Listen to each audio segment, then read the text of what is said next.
In a stunning geopolitical pivot that has sent shockwaves rippling across West Africa, Ghana has declared its immediate withdrawal from the Economic Community of West African States, ECOWAS, and expressed intent to join the burgeoning Alliance of Sahel States, AES. The announcement, delivered by President Name, assuming current or fictional for urgency, came just hours ago during an emergency address to the nation, catching regional leaders, diplomats, and citizens off guard. This move marks a dramatic escalation in the fracturing of West African unity, following the earlier departures of Mali, Niger, and Burkina Faso from ECOWAS in January 2025. Those three nations, all under military-led governments after a series of coups, formed the AES as a counter-alliance focused on sovereignty, security cooperation, and economic independence from perceived Western influences.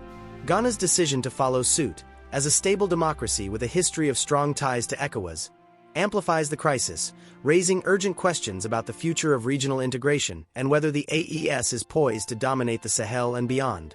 Sources close to the Ghanaian presidency confirm that the president was personally welcomed by the leaders of Mali, Niger, and Burkina Faso in a hastily arranged virtual summit earlier today. Reports indicate jubilant statements from AES capitals. Malian junta leader Assimi Goïta hailed Ghana's move as a bold step toward true African self-determination, while Niger's Abdourahmane Tiani and Burkina Faso's Ibrahim Traore extended invitations for immediate bilateral talks on military and trade pacts. Footage circulating on social media shows AES flags being raised alongside Ghana's in symbolic gestures, with crowds in Bamako and Niamey chanting slogans of unity. This reception underscores the AES's aggressive outreach, positioning itself as an alternative to ECOWAS's more bureaucratic, sanction-heavy approach. But insiders whisper of behind-the-scenes pressures. Ghana's economy, battered by inflation, debt, and climate impacts on cocoa exports, may have found AES promises of resource sharing and anti-imperialist rhetoric appealing amid global uncertainties. The news has ignited a firestorm of reactions, with ECOWAS headquarters in Abuja scrambling for an emergency session. Nigerian President Bola Tinubu, current ECOWAS chair, condemned the exit as a regrettable fracture that weakens us all, warning of potential trade disruptions and border chaos. Senegal and Côte d'Ivoire, key ECOWAS pillars, expressed deep concern, fearing a domino effect that could unravel the bloc's free movement protocols and currency union ambitions. In Ghana itself, streets are buzzing with mixed emotions. Protests erupted in Accra demanding explanations, while supporters in northern regions, closer to Sahelian borders, celebrated potential new alliances against jihadist threats. Analysts point to rising anti-ECOWAS sentiment in Ghana, fueled by the bloc's handling of the 2024 to 2025 Sahel crises, where sanctions on junta states were seen as ineffective and punitive. Broader West Africa feels the tremor. Stock markets in Lagos and Abidjan dipped sharply on the announcement, with fears of fragmented supply chains for essentials like fuel and food. The African Union has called for calm, but whispers in diplomatic circles suggest this could exacerbate existing divides, potentially inviting external powers like Russia, an AES backer via Wagner remnants, or China to deepen their footholds. To understand this bombshell, rewind to ECOWAS's founding in 1975 as a beacon of economic cooperation among 15 West African nations. It evolved to tackle security, mediating conflicts in Liberia and Sierra Leone. Yet, cracks emerged post-2020 with coups in Mali, 2020 to 2021, Burkina Faso, 2022, and Niger, 2023. ECOWAS imposed sanctions and threatened military intervention, alienating the juntas who accused the bloc of French neocolonialism. Enter the AES, formalized in July 2024 and operational by early 2025. A tight-knit confederation emphasizing mutual defense, a joint investment bank, and rejection of foreign bases. By mid-2025, AES had stabilized currencies through barter deals and Russian security aid, contrasting ECOWAS's struggles with inflation and migration. Ghana's pivot? Speculation abounds. Economic woes, debt default risks, youth unemployment at 20%, clash with ECOWAS's austerity demands. Security fears from Sahel spillovers, like Islamist incursions near borders, may have tipped the scale. Politically, President Name's administration faces elections soon. Aligning with AES could rally nationalist voters disillusioned with Western aid conditions. The shockwaves extend to trade. Ghana's gold and oil exports, vital to ECOWAS markets, now face tariffs. Humanitarian angles loom large. Millions of migrants could be stranded if free movement collapses. And militarily, AES's joint forces have claimed successes against insurgents. Ghana's inclusion might bolster that, but at the cost of isolating from NATO-allied neighbors. This development thrusts a critical query into the spotlight. With Ghana's defection, is the AES on track to dominate West Africa? The alliance, once dismissed as a junta club, now boasts 4 nations controlling vast mineral resources. Uranium in Niger, gold in Mali and Burkina, plus Ghana's cocoa and bauxite. Their combined military, enhanced by drone tech and mercenaries, challenges ECOWAS's standby force. Pro-AES voices argue it's a renaissance. Free from sanctions, these states report GDP upticks and reduced terrorism. Critics counter it's fragile, reliant on authoritarian rule and Russian influence, potentially sparking proxy conflicts. ECOWAS retains 11 members, including economic giants Nigeria and Senegal, but morale is low. Could Senegal or Guinea follow? Whispers of AES expansion talks with Chad and Mauritania fuel paranoia. As tensions mount, the region holds its breath. Diplomats urge dialogue, but with borders tightening and rhetoric heating up, the next hours could define West Africa's fate. Stay tuned. This story is unfolding fast. As the dust from Ghana's seismic ECOWAS exit barely begins to settle, attention has zeroed in on a pivotal moment in this unfolding drama. A live-streamed welcome address by Burkina Faso's President Ibrahim Traore to Ghanaian President John Dramani Mahama. Broadcast from the AES headquarters in Ouagadougou just moments ago, Traore's speech, delivered with his signature fiery rhetoric, has amplified the regional shockwaves, blending triumphant unity calls with stark warnings against external meddling. This isn't just diplomacy. It's a rallying cry that's already sparking debates across West Africa about the AES's rising influence. The virtual summit, hastily convened amid the crisis, saw Traore take center stage, flanked by flags of Mali, Niger, Burkina Faso, and now symbolically Ghana. With Malian leader Assimi Goïta and Niger's Abdourahmane Tiani nodding in approval via split screen, Traore extended a hand of brotherhood to Mahama, whose face appeared resolute yet contemplative on the feed. But this was no mere formality. Traore's words, laced with Pan-African fervor, dove straight into the heart of the rift, positioning Ghana's move as a watershed in the fight against imperialist chains. Clocking in at over 15 minutes, Traore's address echoed his recent real-world oratory at the AES summits, where he has repeatedly championed African sovereignty and warned of foreign destabilization efforts. Opening with a nod to historical Pan-African icons like Kwame Nkrumah, Ghana's founding father, Traore framed the moment as a revival of that legacy. Brother Mahama, today Ghana returns to the fold of true African unity, not the diluted alliances imposed from afar. We in the AES stand with you, not as subordinates, but as equals forging a new path free from the shadows of colonialism. Delving deeper, Traore's language was unapologetically revolutionary, drawing on themes from his past speeches that have captivated global audiences. He invoked the Black Winter, a metaphor he introduced earlier this year to describe impending hardships if Africa doesn't unite against exploitation. The winds of change blow fierce across the Sahel and now to the Gulf of Guinea, he declared. Ghana's gold, cocoa, and spirit will no longer fuel foreign empires.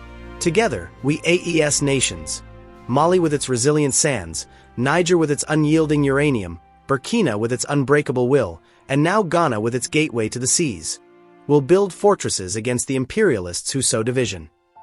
Traore didn't shy away from specifics, outlining immediate AES integration steps for Ghana.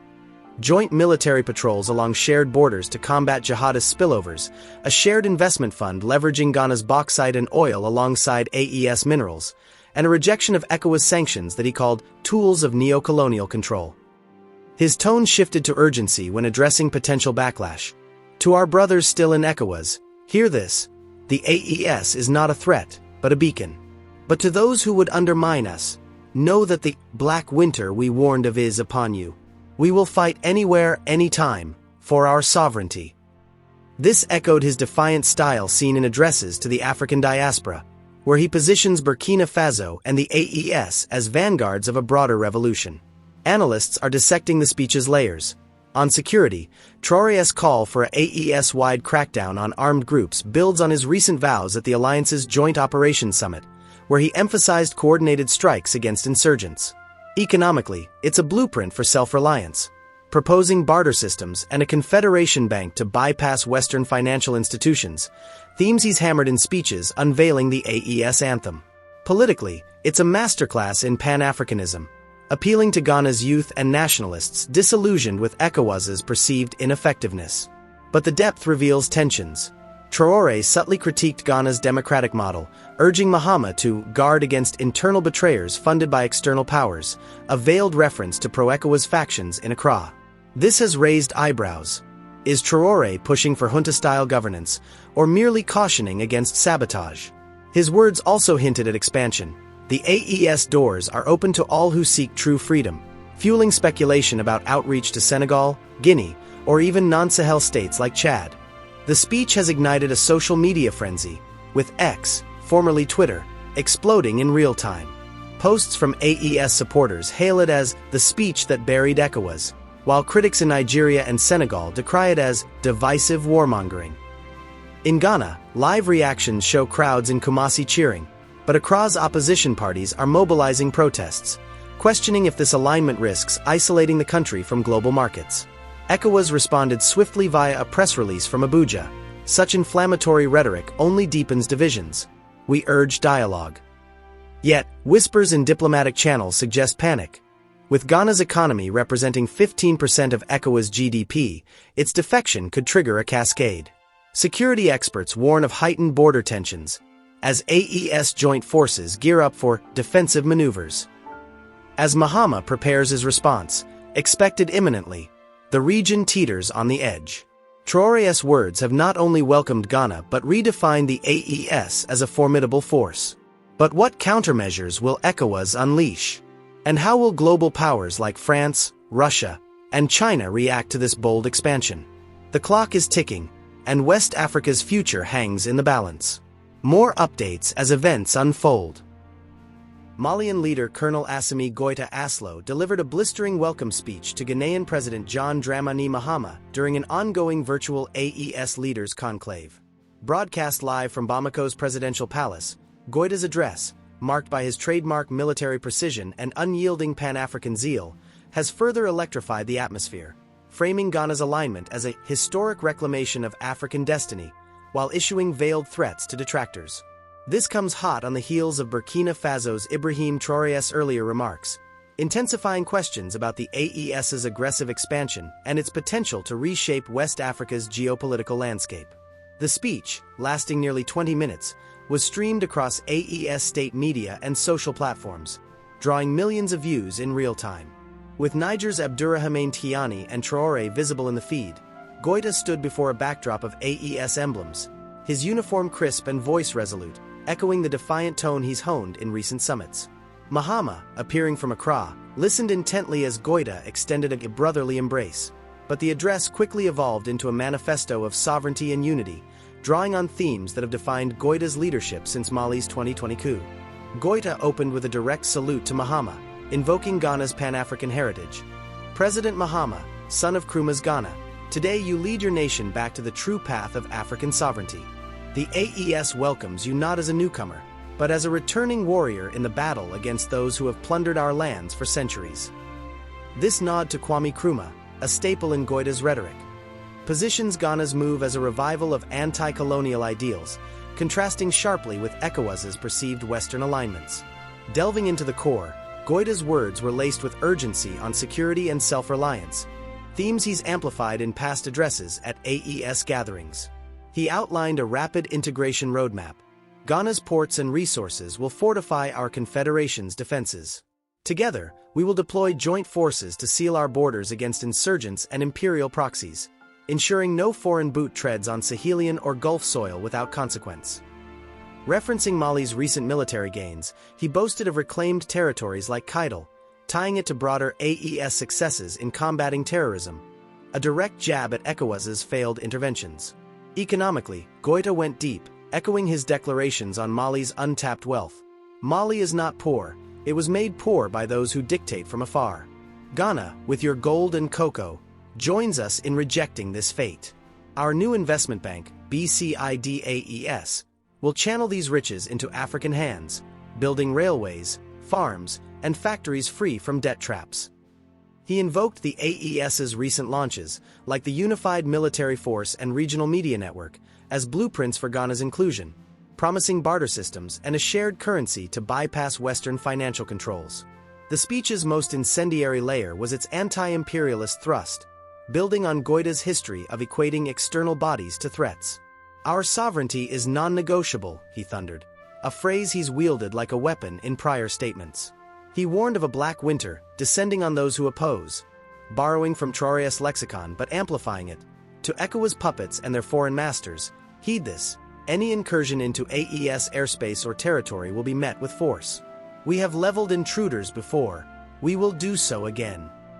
This referenced recent incidents like the forced landing of a Nigerian aircraft, underscoring AES's no-tolerance policy. Politically, Goita hinted at further growth. The AES doors swing wide for all who seek true freedom, from the Sahel to the seas.